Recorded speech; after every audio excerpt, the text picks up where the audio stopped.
একটা দেশপ্রেমিক সরকার কখনো সেটা করতে পারে না। আমাদের যে সমস্ত জ্বালানি সেক্টরে যেগুলো কূপ খনন করে নতুন গ্যাস আহরণ করা সম্ভব হতো, মেধার কোনো বিকল্প নাই।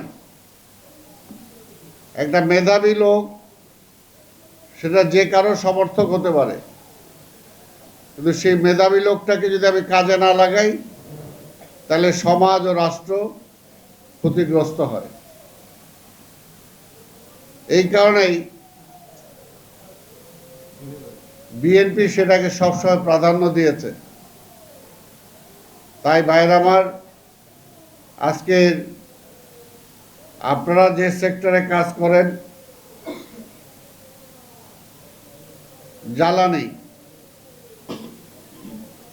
জ্বালানি সেক্টর একটা বিশাল সেক্টর, এবং এই জ্বালানির উপরে নির্ভর করে বলা চলে পুরোটা দেশ। যেমনি একটা মানুষের মধ্যে যদি তার ভিতরে যদি জ্বালানি না থাকে, তার খাদ্য যদি না থাকে, তাহলে সেই স্পিড পাবে কোত্থেকে? ঠিক তেমনি একটা দেশের জ্বালানি সেক্টর যদি ঠিক না থাকে,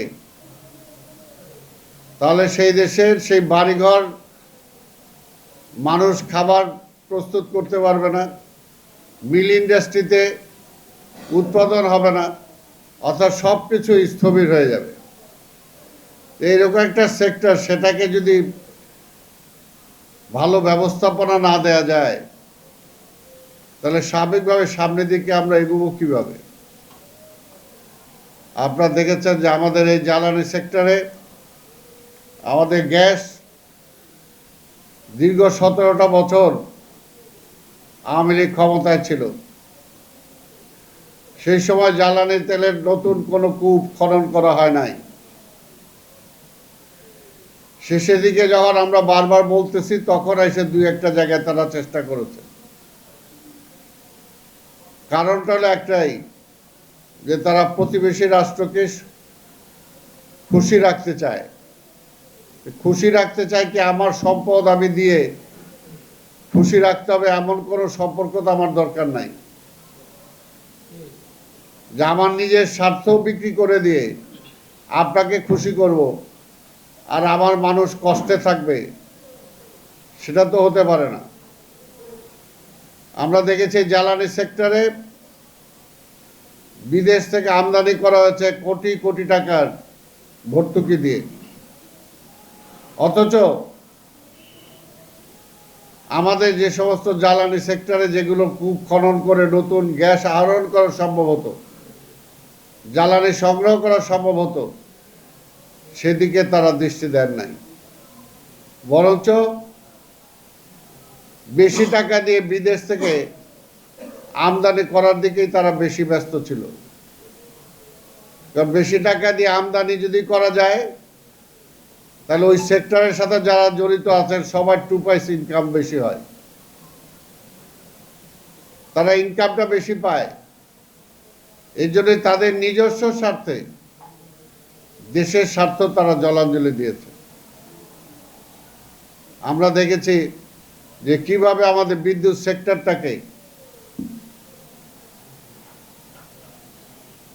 ধ্বংস করে দেওয়া হয়েছে। হাজার হাজার কোটি টাকা এখান থেকে লোপাট হয়েছে। যে সাধারণ একটা ব্যবসায়ী ছিল, বিদ্যুৎ সেক্টরে যার কোনো অভিজ্ঞতাই নাই, তাকেও আমরা দেখেছি সেখানে ব্যবসা দিয়ে দিতে। এবং সেখানে বিদ্যুৎ সেক্টরে বড় বড় অংশগুলোকে দেওয়া হয়েছে, যদি তারা উৎপাদন করে, যদি সরকার সেটা না কেনে, তারা বসে থেকে তারা পয়সা পাবে। ঠিক এমনিভাবে হাজার হাজার কোটি টাকা আমাদের লোপাট করা হয়েছে। তাই ভাইরা আমার, একটা দেশপ্রেমিক সরকার কখনো সেটা করতে পারে না। যারা দেশকে ভালোবাসে তারা কখনো সেটা করতে পারে না। কিন্তু আমরা দেখেছি যে বিগত 17টা বছর শুধুমাত্র বিদেশকে খুশি করার জন্য